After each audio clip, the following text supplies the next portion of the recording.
Coucou mes amours, bienvenue dans les chroniques de Malaika. Aujourd'hui, nous allons faire notre petit revue critique de la série de Monsieur Aloy, Quand le mariage devient un cauchemar, épisode 22. Ça commence avec la maman de Clara qui dit à Debbie que s'il te plaît, conseille ta copine. Debbie dit, maman, je l'ai déjà conseillé, je conseille ma copine toujours, mais elle ne m'écoute pas.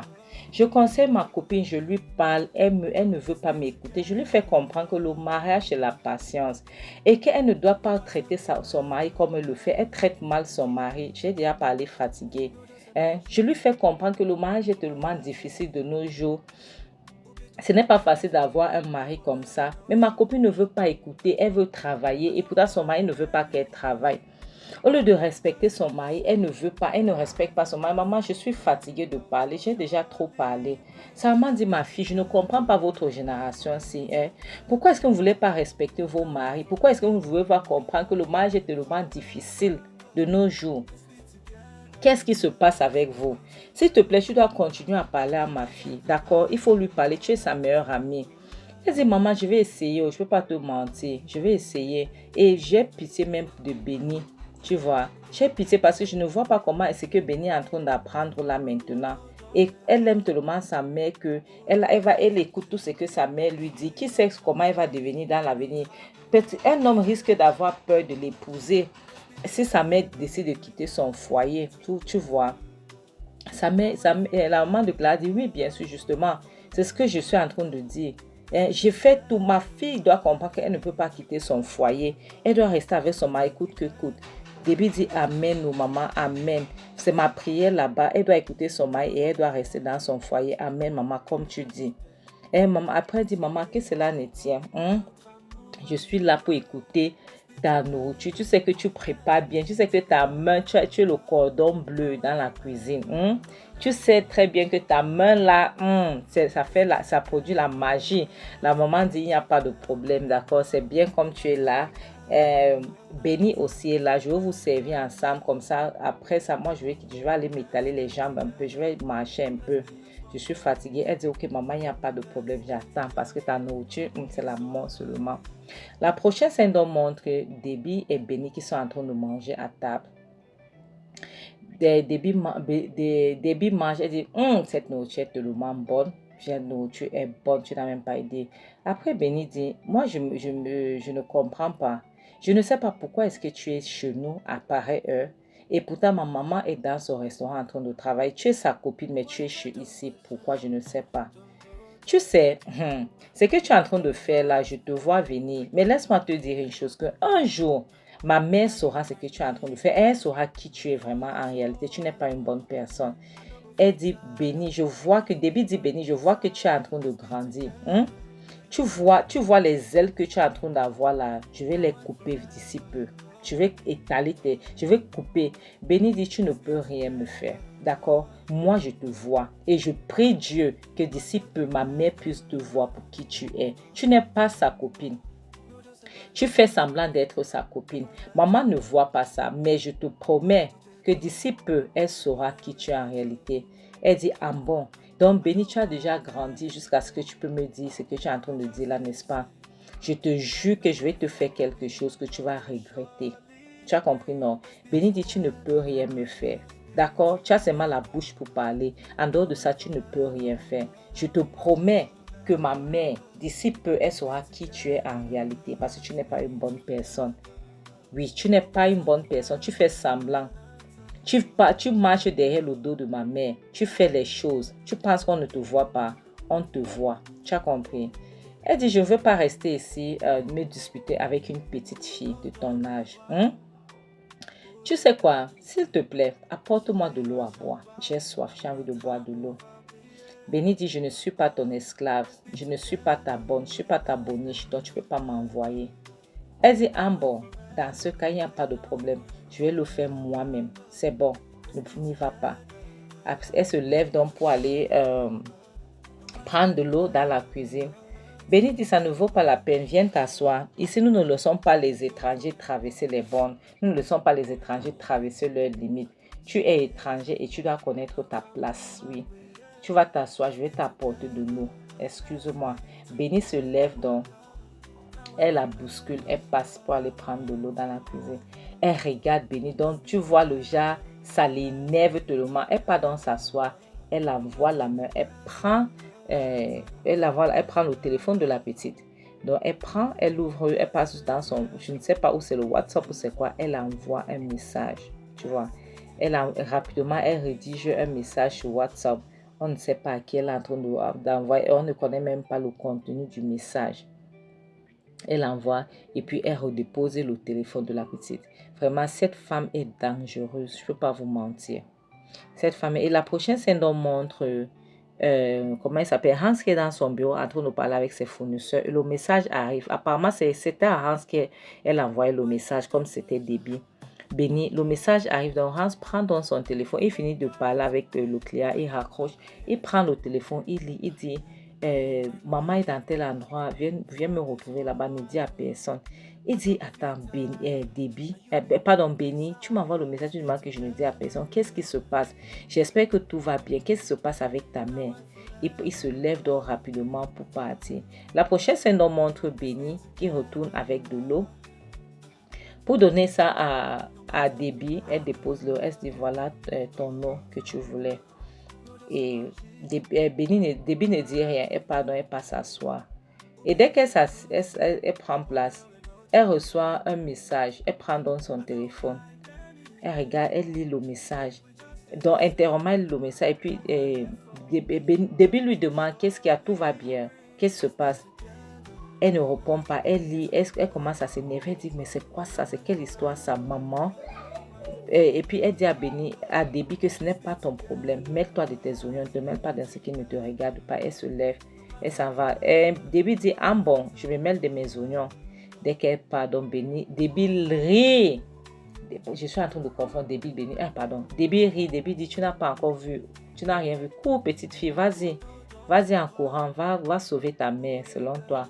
Va sauver ta mère, je ne suis au courant de rien, tu n'as rien vu. Vas-y. Elle dit, laisse-moi manger en paix. Elle prend dans sa nourriture, elle prend dans sa viande. Elle s'est mise à manger. La prochaine scène nous montre Béni qui arrive dans une chambre d'hôtel. Elle ouvre la chambre. Elle demande, mais qu'est-ce qui se passe? Et maintenant, voilà Emeka qui vient par derrière. Elle ne voit pas Emeka. Elle demande maman. Elle appelle maman. Et voilà Emeka donc qui lui met quelque chose dans la bouche pour qu'elle soit inconsciente. Il la porte. Il a dit, oh Seigneur, ce n'est pas possible. Comment est-ce que les gens peuvent être aussi méchants que ça? Il dépose la petite dans le lit, il sort une injection, il sort un produit, c'est déjà préparé. Il injecte la petite avec et puis il se met à rire que tu vas dormir pendant longtemps. Tu vas dormir. Donc, il laisse la petite inconsciente. La prochaine scène nous montre une voiture qui arrive aussi. Et puis apparemment c'était Hans, parce que voilà Hans qui entre dans la chambre, il appelle au nom de Clara, mais c'est Béni qui va, il dit Béni, qu'est-ce que tu fous ici? Qu'est-ce que l'enfant, dès qu'il se courbe pour regarder, on le frappe derrière la nuque avec une plâtre. Il tombe sur l'enfant et les gens sont en train de vouloir monter un coup pas possible. Et puis Emeka s'est mis à rire parce que il a accompli ce qu'il était en train de faire. La prochaine scène nous montre Clara qui est au restaurant en train de vouloir faire ça. Donc, elle est en train d'écrire les choses qu'elle veut pour donner à ses fournisseurs. Elle reçoit un message qui dit que sa fille est à l'hôtel avec Hans. Elle dit quoi Hans? Ma fille, comment ça? Elle jette ses papiers qu'elle était en train d'écrire. Elle s'est mise à courir, elle sort dans le restaurant en courant. La prochaine scène nous montre Joe qui sort du boulot. Il reçoit un autre message d'un numéro inconnu que ta fille ou c'est ta femme ou c'est ta fille est à l'hôtel avec Hans. Il part aussi en courant. Et la prochaine scène nous montre Emeka où il est le directeur de l'hôtel, où il est Kiome, il travaille à l'hôtel. Emeka lui donne, je ne sais pas si il est paparazzi, je ne sais pas, il travaille là-bas, je ne sais pas. Emeka lui donne l'argent, il dit que fais ce qu'on s'est dit. Tu comprends, fais un bon boulot. N'oublie pas, fais un très bon boulot, s'il te plaît. Il dit, ne t'inquiète pas, je vais faire de mon mieux, je ferai de mon mieux, je ferai un très bon boulot. Je ne vais pas faire un sale boulot, tu verras. Il dit, ok. Le gars, donc, il s'en va. La prochaine scène, on montre Hans et Béni on les a déshabillés, ils sont sous le lit. Et voilà Clara qui vient. Clara dit, Hans, Benny, c'est quoi ça? C'est quoi ça? Elle vient une fois, elle pousse la main de Hans, elle enlève la main de Hans sur sa fille, elle porte Clara. Elle porte Benny, pardon, elle s'est mise à pleurer, elle crie, Benny, lève-toi. Benny, lève-toi. Et voilà donc Joe qui vient aussi, qui demande, qu'est-ce qui se passe ici? Qu'est-ce qu'il ne veut pas? Il dit, Hans est ma fille. Hans est ma fille, c'est quoi ça? Et il bondit ses mains sur Hans, il commence à lui donner les coups de poing. Hans était inconscient et il donne les coups de poing jusqu'à ce que Hans s'est réveillé dans le sommeil. Il était inconscient. Et Clara s'est mise à crier. Clara dit, viens m'aider pour qu'on parte avec l'enfant à l'hôpital. Et maintenant, le monsieur qui a été payé dehors, on ne sait pas s'il travaille à l'hôtel ou pas. Il vient, il commence à appeler, il dit, oui, j'appelle la police, venez. Il y a un monsieur qui est venu rentrer dedans de force à une petite fille. Il est en train de filmer en même moment. Et puis, Clara lui dit, arrête de filmer. Clara essaie de couvrir sa fille pour qu'on ne filme pas son corps. Le monsieur dit, tu fais mon travail. La prochaine scène, on montre la police qui sont arrivés. Et puis Clara et puis Joe étaient dehors. Clara était tellement fâchée. Le monsieur est toujours là en train de filmer comment la police est arrivée, comment on prend. Et Clara regarde Hans et dit, Hans, tu as pu me faire une chose pareille. Elle donne une gifle à Hans. Bang! La police dit, arrêtez madame, arrêtez-moi ça. Arrêtez-moi ça. C'est quoi ça? Elle dit, Hans, tu as osé. Hans, tu as osé poser tes sales pattes sur ma fille. Tu as osé poser les sales pattes sur ma fille. Hans dit, je n'ai rien fait. Je n'ai rien fait, je suis innocente. J'ai trouvé cet enfant dans cette chambre d'hôtel. Elle était couchée dans le lit et je voulais savoir ce qui n'allait pas. Et puis, je ne sais pas, quelqu'un m'a frappé et dit, tu mens, tu es un menteur, tu n'as rien fait. Comment est-ce que tu as fait pour te retrouver dans cette chambre d'hôtel? Tu es un menteur. Comment est-ce que tu as fait? Elle dit, je te jure, Clara, je n'ai rien fait, je suis innocent. Je n'ai rien fait. Et puis, Joe dit, tu dis que tu es innocent. Tu as osé rentrer de force dedans à ma fille. Tu dis que tu es innocent. Elle dit, je vous jure que, il dit, pardon, je vous jure que je n'ai rien fait, je suis innocent. Ça, c'est un coup monté. Il dit, coup monté, mon pied, oui. Quel coup monté? Tu parles, qu'est-ce que tu racontes que c'est un coup monté, Tu n'as pas honte? Clara dit, viens ici, je vais te taper. Tu as pris l'avantage sur ma fille. Tu n'as même pas honte. Tu n'as pas honte. Elle dit, Joe dit, tu vas voir. Tu vas voir. Tu vas voir. Tu n'as pas honte. Tu oses prendre l'avantage sur une petite fille. Tu oses prendre l'avantage sur une petite fille. Clara s'est mise à pleurer. Et pardon pour entrer dans la voiture, partir à l'hôpital avec sa fille. Tu vois.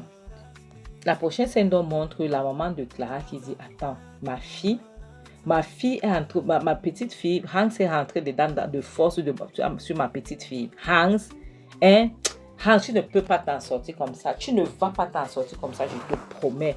Tu ne peux pas arriver, tu ne vas pas t'en sortir comme ça. Ma petite fille, comment est-ce qu'elle a même fait pour arriver? Donc, tu prends ma petite fille, tu pars avec à l'hôtel, Hans. Tu as ramené ma petite fille à l'hôtel. Non, ça ne peut pas se passer comme ça. On verra, ça ne peut pas se passer comme ça. Elle sort, donc elle s'en va. La prochaine scène montre Clara qui arrive de la voiture. Elle sort, elle s'est mise à courir vers l'hôpital. Ils sont arrivés à l'hôpital. Joe a porté sa fille. Clara courait pour aller appeler les infirmières. Joe dit, tu es content maintenant? La prochaine scène montre Clara et Joe dans la chambre de l'hôpital. Il demande, tu es content maintenant? J'espère que tu es content. Tu as réussi ton coup, n'est-ce pas? Tu as réussi ton coup. Tu as réussi. Ton copain a violenté ma petite fille. Ton copain a pris l'avantage sur ma fille. Tu es content, n'est-ce pas? Tu es content, bravo. Bravo. Bravo, Clara. Mais laisse-moi te dire une chose. Si quoi que ce soit arrive à ma fille, Clara, si quelque chose arrive à ma fille, Clara, je vais te détruire. Je vais finir avec toi. Tu as compris, non? Si quoi que ce soit arrive à ma fille, Clara dit, Joe, arrête. Joe, arrête. Ça, c'est le moment que nous devons mettre nos têtes ensemble. Nous devons réunir nos têtes pour essayer de sauver notre fille. Pas que tu restes là, tu commences à me blâmer. Arrête-moi ça. Joe dit, j'arrête. J'arrête. Attends que quelque chose arrive à ma fille. Tu vas voir. On ne va pas te dire. Je vais te détruire. Ton copain et toi. Je vais vous détruire, vous deux là. Tu as compris, non? Il dit, attends, Joe. Tu vas me détruire par rapport à quoi? Qu'est-ce que j'ai fait? Jonathan, dis-moi, qu'est-ce que j'ai fait? Qu'est-ce que j'arrive avec cette histoire? Tu peux m'expliquer? Au lieu que nous soyons là, nous essayons de prier et de trouver une solution pour notre fille. Si tu sais que tu n'as rien de bon à dire, tu fermes ta sale gueule. Il dit, laisse-moi te dire une chose. Tu as intérêt à ce que ma fille puisse aller bien. Tu as compris? Tu as intérêt à ce que ma fille puisse se réveiller. Sinon, elle dit, hey, Joe, arrête-moi ça. Arrête ça. Pas parce que je suis en train de rester tranquille. Tu as compris? Arrête-moi ça. Tu vas te taire, tu vas fermer ta sale bouche, ok? Ça ne me regarde pas. Je n'ai rien à voir avec cette histoire. Est-ce que c'est clair? Tu as compris? Tu vas, au lieu de prier, pourquoi tu es négatif comme ça, hein? Pourquoi est-ce que tu ne penses qu'aux négativités? Dans ta bouche, dans ta tête, il n'y a que les choses négatives qui sont là dedans.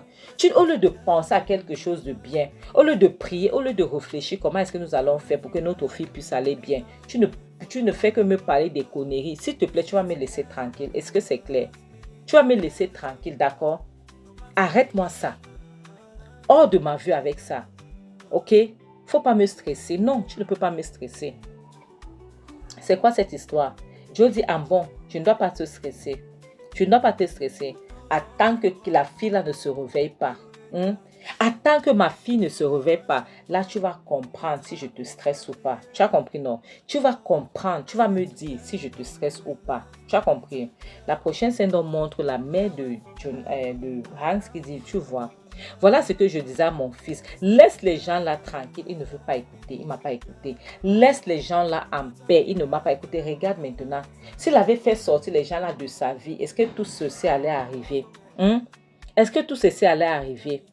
Je te dis de quitter dans la vie de ce gens-là. Tu ne veux pas m'écouter. Elle dit, où est même mon téléphone? Où est mon téléphone? Elle cherche son téléphone. Elle prend. Elle dit, où est même le numéro du monsieur là? Il faut que je l'appelle. Et c'est quelle histoire ça? Mon fils. Elle appelle quelqu'un d'autre. Elle dit, est-ce que tu as vu les journaux? Est-ce que tu as vu les journaux? Tu as vu les réseaux sociaux? Tu as vu ce qui se passe? Non. S'il te plaît, écoute-moi très bien. Je ne veux pas que mon fils dort là-bas. Est-ce que tu as suivi? Mon fils ne dormira pas là-bas. Je vais le voir à la maison ce soir. Est-ce que c'est clair? Parce que je sais que ça, c'est un coup monté. D'accord? Ça, c'est un coup monté. Donc, je veux mon fils à la maison. Un point, c'est tout. Elle dit, lorsque tu parles aux enfants, ils ne vont pas écouter. La prochaine scène montre Debbie et Mecca qui sont contents. Ils sont en train de tranquer à leur succès, le succès de leur plan. Et Mecca dit, gars, est-ce que tu te rends compte que je ne savais pas que ça pouvait être aussi facile que ça? Est-ce que tu te rends compte que je ne pouvais pas imaginer? Regarde comment ça se passait. Debbie dit, je te jure, regarde comment ça a été si facile. On a réussi ça facilement, sans stress. Et Mecca rit. Et Mecca dit, merde. C'est pour ça qu'on dit qu'il faut que deux têtes sont mieux qu'une tête. Regarde comment on a commencé à se venger de nos ennemis. Regarde comment Debbie dit vraiment, il va falloir qu'on parle le consoler. Moi, je vais aller consoler ma stupide copine là. Pourtant, toi, tu vas aller consoler ton ami qui est idiot, ton idiot d'ami là-bas. Tu vas aller le consoler. Et puis, Debbie dit, j'espère que ton gars là, le gars que tu as payé, j'espère qu'il fera du bon boulot. J'espère qu'il va faire du bon boulot. Parce que sinon, Emeka dit, non, laisse tomber. Il fera du bon boulot, il est bien payé. Il va faire son travail, ne te dérange pas. On va bien s'en sortir. Mes amours, c'est ici qu'on va s'arrêter. Les gens doivent faire très attention. Sincèrement, les gens doivent faire très attention de comment ils font les choses ici dehors. Parce que lorsque quelque chose arrive, nous devons essayer de voir est-ce que c'est possible, qu'est-ce qui se passait, est-ce que ce qui se passait là, ce qui arrive là, est-ce que c'est normal, est-ce que ce n'est pas un coup monté? Les gens doivent se poser les questions. Parce que c'est comme ça qu'on monte les coups aux gens. Après, on détruit la vie des gens. Oui. Parce que maintenant, les deux là sont en train de vouloir détruire tout. Mais ils détruisent tout. Finalement, après avoir tout détruit, qu'est-ce qui va rester dans leur passage alors? Qu'est-ce qui va rester? Et moi, je dis souvent, j'ai quelque chose que je dis souvent aux gens. Lorsque je ne considère pas notre amitié jusqu'à ce qu'un problème arrive, que tu puisses savoir, tu puisses être sûr si je peux faire ça ou pas. C'est là où je saurai si nous sommes les amis ou pas, sincèrement. Parce que ça, c'est quelque chose qui va tester leur amitié. Mes amis, c'est ici qu'on va s'arrêter. C'est pour ça qu'on dit, le mariage n'est pas un farceur, le célibat n'est pas une malédiction. Et ce n'est non plus une maladie. Vaut mieux être seul que d'être mal accompagné. En bon attendeur, salut, bisous, bye.